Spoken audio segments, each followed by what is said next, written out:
Hello guys, Mr. Fluffy Pants here today, guys. Since, it's October now, we're going to start off my scary movie review season, whatever it's called. I don't know what to call it, but today I'm reviewing a new Netflix movie that just came out called In the Tall Grass, which is based off a Stephen King novella, I believe, or something like that.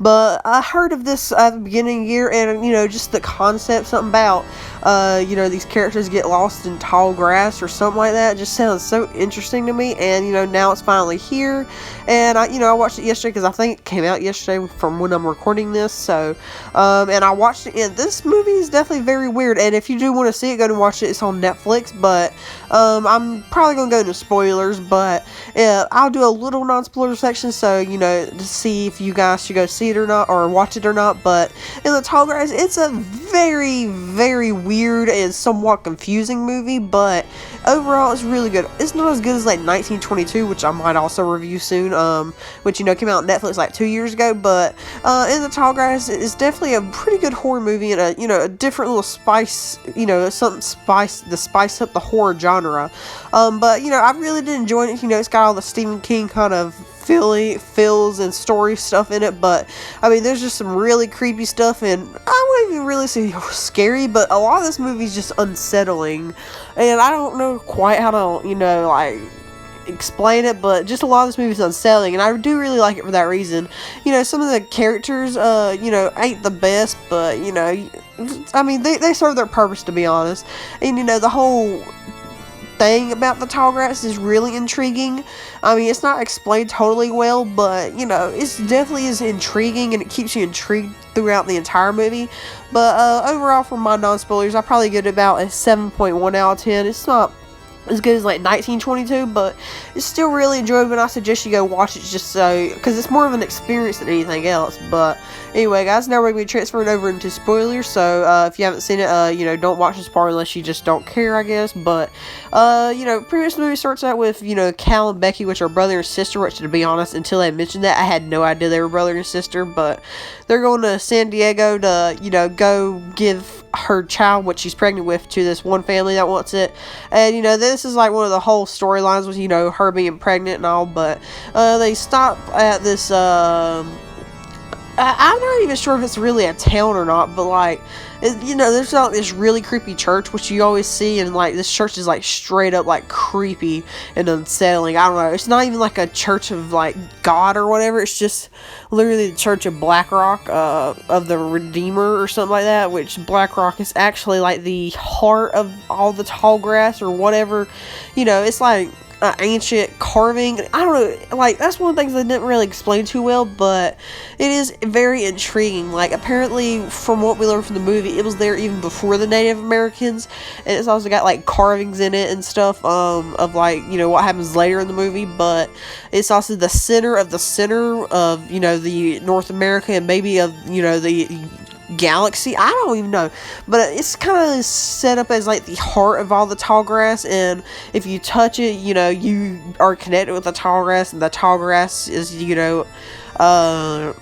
is can you could look at the tall grass and see all the ins and outs of it, and the holes in it, which lets you travel it, but eventually it corrupts you. And I don't know, it's just this church is unsettling. You got cars there from the 60s, and there's some really weird time and space kind of paradoxes with this tall grass, because Cal and Becky, they hear a kid calling for help, which we learn later is Tobin, and they go in to save him, but once you enter the grass, there ain't really no getting out, really, to be honest. But they go in there, and I don't know, it's just so unsettling seeing these people go in there, and if night falls, I don't know, it's just really creepy. But and eventually, I think Becky dies,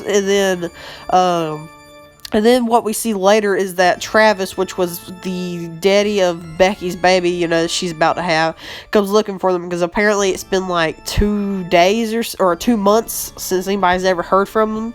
And, he goes there, and, he sees the church, that really creepy church, and he goes into the tall grass also, and meets Tobin, which Tobin goes up to him, he's like, you don't remember me, do you? And he's like, Tobin, and Travis is really confused because he's never seen this kid in his life, but Tobin apparently knows him, and Tobin shows him Becky's dead body, which is apparently one of many, apparently, but And this version of Tobin has actually touched the rock, so he knows all the ins and outs. And you got Ross in there, which is Tobin's dad, because apparently Tobin's family got lost in there before, but eventually it's just Travis, because I think Cal dies or something like that, but or gets lost or something. I can't really remember, but some of these timelines are kind of confusing because it's like multiple branches of alternate realities, I guess. But eventually Travis starts calling for help, which gets the attention of Tobin's family, which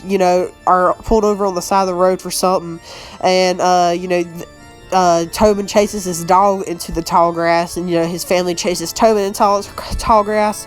And this is before they got stuck in the tall grass, so technically Travis got Tobin's family in tall grass, and Tobin got Becky and Cal into the tall grass, which got Travis in the tall grass. So pretty much the way it's explained is it's pretty much a giant loop, or it creates like a time loop pretty much. And by the end of the movie, the time loop is broken by Travis, which is good. But this timeline of people is actually what we stick with for the rest of the movie, because he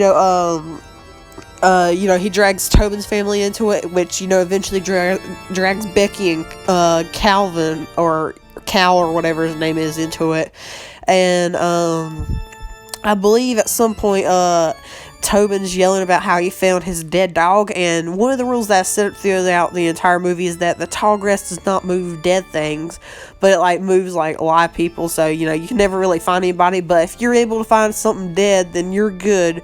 So they all meet up with the dead dog, and Becky and Cal are totally confused about how Travis is there, but he's like, yeah, I'm here 2 months after y'all, even though they literally just got there. But they all meet up, and then eventually they meet up with Ross, which is Tobin's dad, and he's already pretty much corrupted by the Black Rock or whatever, but he's pretty much the main antagonist of the movie, human antagonist. But let's just say one thing leads to another. There's a couple fights. Calvin tries to kill Travis, and then Calvin's killed by Ross, and Ross crushes a head or two, and you just see all these dead bodies about how many people the tall grass is claimed. And and then these really weird grass people, I don't know, but apparently the prophecy on the rock is something about Becky's baby or something.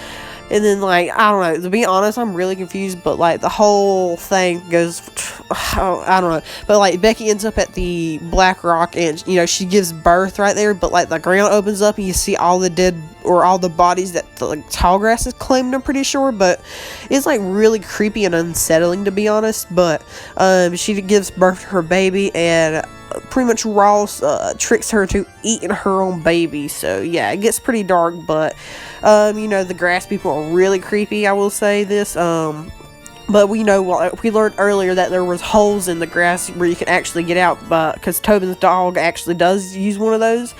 But so pretty much there's a whole big showdown. Becky dies, and pretty much everyone dies except for Tobin and Travis, because Travis kills Tobin's dad, which that's gotta be horrific or whatever. And then Travis goes up and touches the rock, but for a good reason. He actually touches the rock to save Tobin, because the rock is, you can actually use the rock at first, but the longer after you touch the rock, the more corrupted you get by the grass, and it can take control of you. But he touches the rock and sees all the ins and outs of it and the holes in it, and he's able to put Tobin through one of the holes in the grass, put him into the church or whatever, the church, the really unsettling, creepy church, because earlier we did see there's a locked door, and Tobin comes out of that door, and Warren comes outside and sees Becky and Cal about to go into the grass after Tobin yelling, and Tobin convinces them not to go. So the end of the movie sees Tobin and Becky and Cal driving off, which breaks the time loop. And then we see Travis die, which that's a good arc. He dies saving the baby that he didn't want at first, but actually did want. But I mean, this movie is really good, really confusing at some points, and really unsettling at some points. I do like it. Not as good as 1922, but I still really like it. Like I said, probably give it a 7.1 out of 10. But anyway, guys, leave your thoughts down below and any other theories or kind of explanations to this movie, because it is really confusing at some points. But anyway, guys, check out my Twitter and Discord, link in the description. Like and subscribe for more. Check out some other videos, and I'll see you guys later. Bye!